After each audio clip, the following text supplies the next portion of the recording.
విశ్వక్సేన్ కథానాయకుడిగా నటించిన ఓరి దేవుడా చిత్రంలో అతిథి పాత్రలో కనిపించి ఆకట్టుకున్నారు వెంకటేష్. ఆ తర్వాత ఈ ఇద్దరు స్క్రీన్ షేర్ చేసుకున్నది లేదు. అయితే ఒకే తేదీకి ఈ ఇద్దరి కొత్త సినిమాలు మాత్రం పట్టలేకపోతున్నాయి.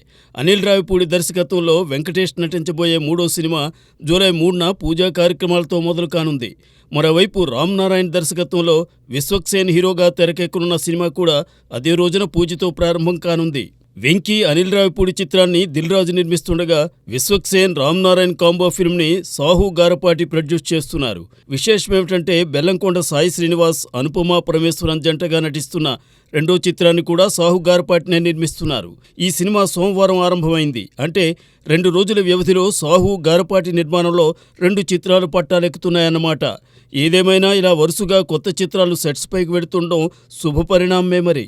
ఒకే రోజు పూజ జరుపుకున్న వెంకీ విశ్వక్సేన్ చిత్రాలకి సదరు తేదీ లక్కీ డేట్ అవుతుందేమో చూడాలి.